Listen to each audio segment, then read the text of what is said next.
안녕하세요. 저는 인천에 사는 20대 여자입니다. 제가 여기에 글을 쓰게 될 줄은 정말 상상도 못했습니다. 얼마 전 저희 가족에게 너무나 놀라운 일이 일어나 이렇게 사연을 보내려고 합니다. 역시 사람은 마음을 곱게 먹어야 하나 봐요. 항상 누군가를 도우면서 살아가야 한다는 걸 이번에 일어난 일 덕분에 몸소 깨닫게 되었습니다. 저에게는 한때 결혼을 약속했던 남자가 있었어요. 저와 남친의 집안이 비슷비슷해서 딱히 누가 더 기울고 그런 게 없었습니다. 저희 부모님은 옷가게를 하셨고 예비 시댁은 빵집을 운영하고 계셨어요. 부모님들끼리는 20살 때부터 친구셔서 엄청 친하셨어요. 결혼도 비슷한 시기에 하고 임신도 비슷한 시기에 하셨어요. 그래서 서로 아이 낳으면 결혼시키자고 장난식으로 이야기하게 됐고요.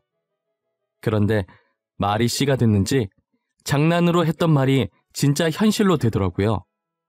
저와 남친은 대학교 CC였습니다. 첫 만남은 친구 대신 나갔던 과팅에서 시작되었어요. 아무래도 저는 친구 대신 나온 거라 재미가 없었어요. 뭐가 그렇게 신나는지 저 빼고 다들 웃음꽃이 피었더라고요. 그런데 그런 제게 계속 말 걸어주면서 세심하게 챙겨주는 사람이 있는 거예요. 그건 바로 제 남친이었는데요. 저는 남친의 다정한 매력에 관심이 갔어요. 이런 자리 많이 불편하시죠? 본인이 오고 싶어서 온 자리는 아닌 것 같은데. 네, 제가 친구 대신 온 거예요. 저는 그냥 빨리 집에 가고 싶네요. 조금만 더 힘내세요. 이제 어느 정도 각자 짝 찾는 것 같은데 곧 끝날 것 같아요. 저도 친구 대신 나온 거라 빨리 가고 싶네요. 정말 남친의 말이 끝나기가 무섭게 각자 마음 맞는 사람과 함께 나가더라고요. 나중에 보니 저희 둘만 덩그러니 가게에 남아 있었어요. 드디어 끝났다고 이제 나가자고 말하면서 괜히 어색하게 웃었어요. 집 가는 방향이 같아서 둘이서 나란히 가고 있었어요. 아무 말 없이 가기엔 조금 어색했는지 남친은 제게 자꾸 말을 걸더라고요. 이상한 말을 하지 않아서 싫진 않았어요. 엉뚱해 보이는 매력도 있었고요. 혹시 원래 인천 사셨어요? 보통 대학교는 전국에서 와서 지역이 다 다르더라고요. 근데 찬미 씨는 인천 사람 같아서요. 네, 저 인천 토박이에요. 어떻게 아셨지? 인천 사람도 사투리처럼 티나는 뭔가가 있어요? 아니요, 그냥 제 느낌이 그랬어요. 왠지 모르게 인천 사람일 것 같은? 그런 게 어딨어요. 근데 바로 맞추니까 신기하긴 하다. 저런 시덥지 않은 대화를 하면서 갈림길에서 헤어졌어요. 저희의 첫 만남은 그렇게 지나갔어요. 얼마 지나지 않아 남친과의 두 번째 만남이 있었는데요. 남친과 저는 과가 달라서 겹치는 수업이 잘 없어요. 유일하게 같은 수업을 듣는 게 있었는데 그게 교양 수업이었어요. 2인 1조로 조를 만들었어야 했는데 아는 사람이 한 명도 없더라고요. 어쩌지 하면서 애꿎은 손톱만 뜯고 있었는데 갑자기 누군가 제 옆에 앉더라고요. 찬미 씨 오랜만이네요. 뒷모습 보고 긴가민가 했는데 진짜 찬미 씨였구나. 그러게요. 진짜 오랜만이네요. 수혁 씨도 이 수업 들으세요? 네. 혹시 같이 할 사람 없으면 저랑 하실래요? 제가 이 수업에 친구가 없어서요. 아는 사람이라곤 찬미 씨뿐이라. 그렇게 저희는 같은 조가 되었습니다. 처음 과제한다고 만났을 땐 조원이 2명뿐이라 데이트 같은 기분이었어요. 그 뒤로는 조별 과제 핑계로 자주 붙어있게 되었고 서로 마음을 확인하고 만남을 가지게 되었어요. 저희 둘은 결국 이렇게 될 운명이었던 것 같습니다. 그러다 데이트를 하던 중 길에서 저희 부모님과 마주치게 되었어요. 그런데 부모님께서 남친한테 아는 척을 하시더니 남친도 저희 부모님을 보고 놀라더라고요. 어머, 이게 누구야? 우리 수혁이 아니야? 얘는 갈수록 더 잘생겨지네. 뭘 먹고 이렇게 잘생긴 거야? 안녕하세요. 너무 오랜만에 뵙는 거 아니에요? 그동안 잘 지내셨죠? 못 본 사이 더 젊어지셨어요. 뭐야, 엄마가 수혁이를 어떻게 알아? 너는 우리 엄마 어떻게 알아? 원래 알던 사이야? 어머니라고? 우리 엄마랑 친구분이신데? 나는 너네 둘이 왜 같이 있는지가 더 궁금해, 이 기집애야. 둘이 뭐야? 사귀는 거야? 팔짱까지 끼고 있네? 우린 그때 서로 부모님이 친구라는 것을 알게 되었습니다. 저희의 연애도 같이 들켜버렸고요. 그리고 얼마 후 결혼 얘기까지 오가고 있던 중이었죠. 저희 부모님과 저희 시부모님은 정말 사이가 좋으셨어요. 그 일이 있기 전까지 말이에요. 저희 부모님은 여느 때처럼 옷가게 오픈 준비를 하고 계셨대요. 평소 부모님께서 봉사활동도 많이 다니시고 기부도 종종 하셨습니다. 그래서 그런지 주변에 있는 노숙자들을 보면 무시를 못하셨어요. 뭐 하나라도 더 드리고 싶어서 난리시더라고요. 저희 엄마는 따뜻한 홍차를 타서 노숙자들에게 건네주시는 걸로 하루를 시작하십니다. 노숙자들은 엄마가 준 홍차를 받아들고 고맙다고 복 받으실 거라며 인사하고 가셨대요. 엄마는 줄 수 있는 게 따뜻한 홍차밖에 드릴 게 없다며 안타까워하셨어요. 그런데 한 노숙자가 홍차를 받아가는데 이 엄동설 안에 겉옷을 안 입고 있더래요. 얼굴과 몸이 바짝 얼었고 홍차를 받은 손도 사시나무 떨듯 엄청 떨고 계셨대요. 노숙자는 미안하지만 겉옷이 없다고 하나 얻을 수 없냐고 물어보셨다고 해요. 어머니는 바로 가게 안으로 들어가 진열되어 있던 패딩 중에 제일 큰 것을 꺼내서 노숙자에게 드렸다고 합니다. 아니 사장님, 이거 새 옷 아닌가요? 저는 불량품이나 안 입는 옷 아무거나 괜찮습니다. 무슨 소리세요? 따뜻한 게 제일이에요. 저 어르신 말대로 사장님이잖아요. 여기 있는 거 다 제 거예요. 이건 제가 드리는 선물이고요. 이 귀한 걸 제가 받아도 되나요?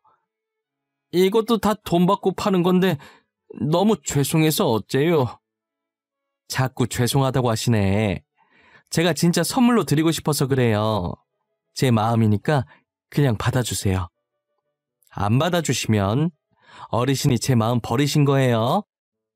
결국 노숙자는 엄마를 꺾을 수 없어서 패딩을 받아들였다고 해요. 패딩을 받아든 노숙자가 미소를 짓는데 엄마가 살짝 뭉클했다고 하더라고요. 사장님, 정말 감사합니다. 덕분에 너무 따뜻해졌어요. 진짜 너무 감사합니다. 에이, 어르신, 더 이상 고마워하지 않으셔도 된다니까요. 따뜻하게 잘 입어주시기만 하세요. 저는 그거면 됐어요. 언젠간 사장님께서 제게 베푸신 복이 다시 사장님께 돌아갈 겁니다. 그리고 며칠을 부모님 가게를 서성이면서 고맙다고 인사하셨어요. 엄마는 그런 노숙자에게 장난스럽게 계속 인사하면 옷 다시 가져갈 거라고 하시고요. 어느 날 예비 시어머니가 아침 일찍부터 부모님 가게에 놀러 가셨나 봐요. 그리고는 가게 문 열고 노숙자에게 홍차를 나눠주고 있는 엄마를 한심하게 보셨대요. 야, 너는 청승맞게 노숙자한테 홍차나 나눠주고 있냐? 그렇게 잘해준다고 다시 되돌아오는 게 있긴 해? 난 무슨 대가를 바라고 하는 게 아니거든. 그냥 같이 살아가는 사람으로서 힘을 주고 싶은 것뿐이야. 네가 그래봤자 알아주는 사람 하나도 없다. 그러다 네 살림만 거덜나는 거야. 내 살림 걱정하지 말고 네 살림이나 걱정해. 내 살림은 내가 알아서 할게. 아침부터 엄마의 신경을 박박 긁고 갔다고 해요. 예비 시어머니가 나가실 때 지갑을 카운터에 놔두고 갔다고 하더라고요. 그래서 잠시 가게를 아빠한테 맡기고 예비 시어머니 빵집으로 향하셨대요. 빵집에 도착하자마자 앙칼진 소리가 문 밖에서부터 나더래요. 예비 시어머니는 어떤 손님한테 화를 내고 계셨대요. 뭐 때문에 이렇게까지 화를 내나 싶어서 가까이 가니 손님이 가지고 있던 돈이 빵 가격보다 턱없이 부족했어요. 죄송하지만 제가 가진 돈이 이것밖에 없어요. 이거라도 어떻게 안 될까요? 아니, 돈이 없는데 여길 왜 온대? 돈이 없으면 애초에 여길 오지 말았어야지. 죄송해요. 제가 빵이 너무 먹고 싶어서요. 이러면 안 되는 걸 알지만 이 돈만큼의 빵이라도 어떻게 얻을 수 없을까요? 안 된다는 거 알면서 왜 물어봐요? 안 돼요. 절대 못 줘요. 그러니까 당장 나가세요. 끌어내기 전에 당장 나가라고요. 그냥 빵 조금만 떼서 드시라고 줄 법도 한데 그걸 안 된다고 가게가 떠나가라 고래고래 소리를 지르고 있었대요. 엄마는 그런 예비 시모가 너무 한심했다고 합니다. 야, 너는 말을 그런 식으로밖에 못하니? 왜 이렇게 막말을 해대는 거야? 빵 조금 떼서 줄 수도 있잖아. 아니, 애초에 돈도 없으면서 살아온 게 잘못이지. 이게 내 잘못이야? 내 잘못이냐고? 그리고 네가 뭔데 참견이야? 진짜 한심하다 한심해. 이 나이 먹고 창피하지도 않니? 너 그러다 네가 했던 행동들 나중에 다시 너한테 부메랑처럼 돌아올 거다. 엄마는 막말하는 예비 시어머니께 그렇게 살지 말라고 한마디 해주고 나왔다고 해요. 그 소동이 있고 며칠 뒤 저희 부모님 가게에 들어온 손님들이 하는 얘기를 듣고 예비 시어머니 빵집에 무슨 일이 생겼다는 걸 알게 되었습니다. 그날 예비 시어머니께서 한참 열을 내고 계실 때 뒤에 다른 손님이 한 분 계셨었나 봐요.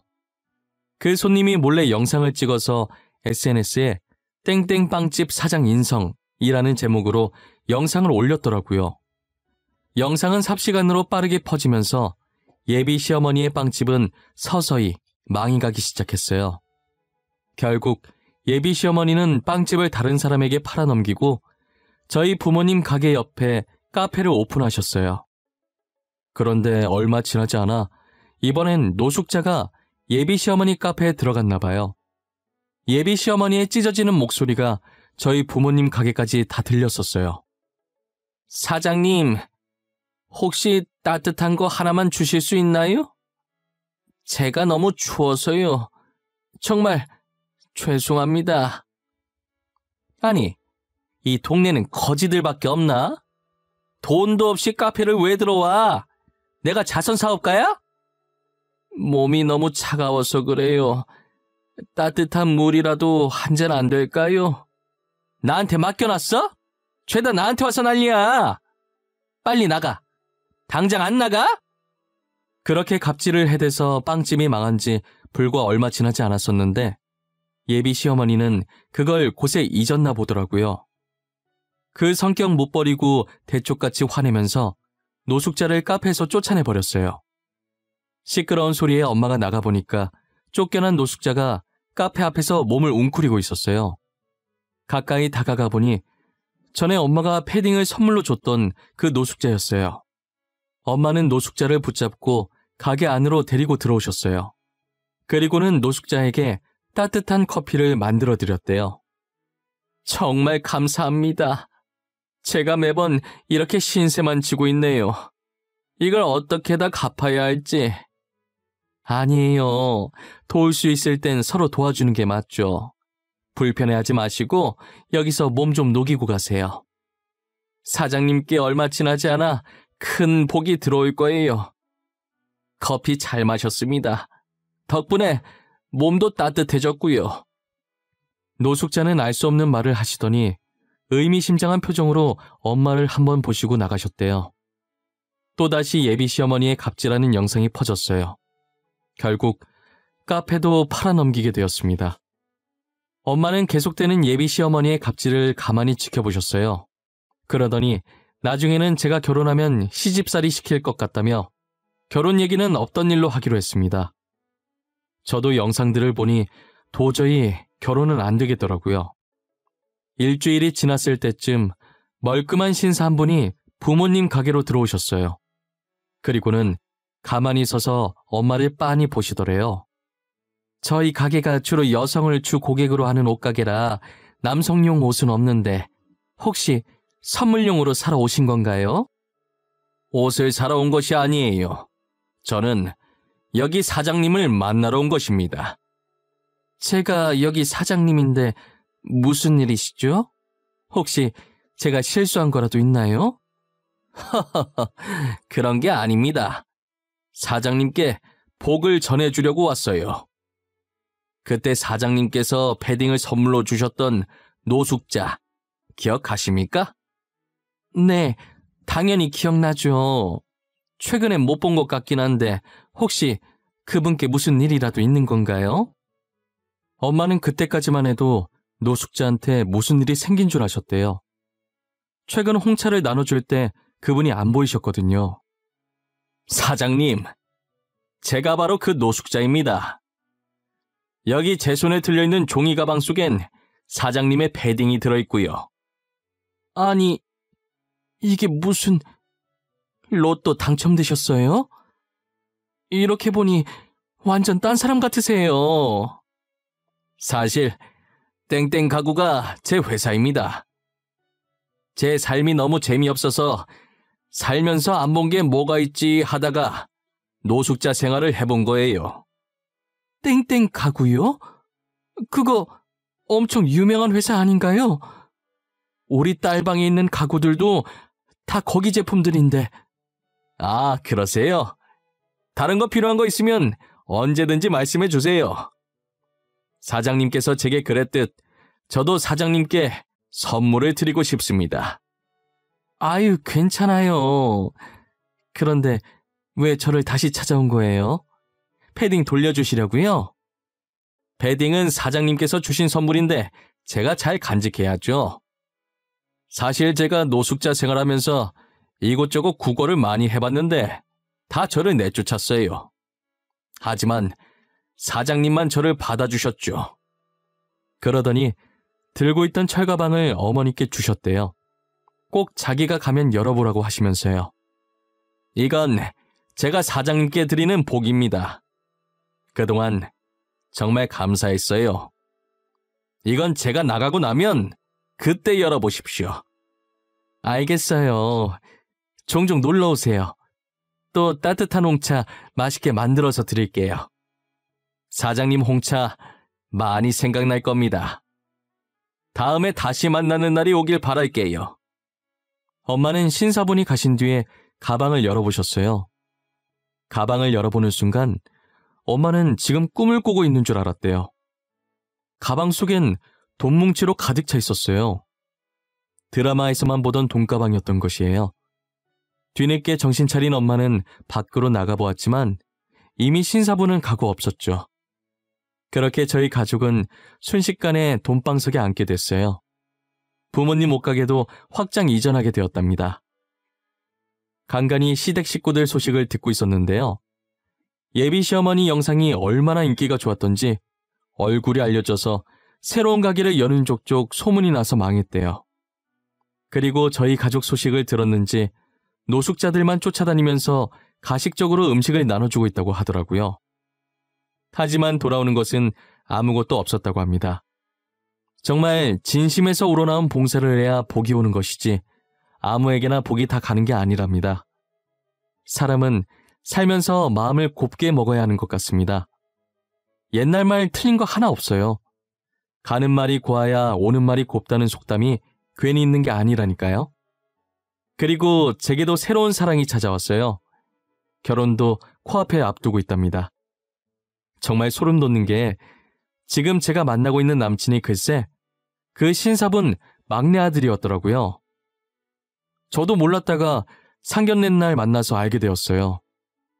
저희 엄마가 음식을 대접하고 싶다고 상견례를 저희 집에서 했었어요.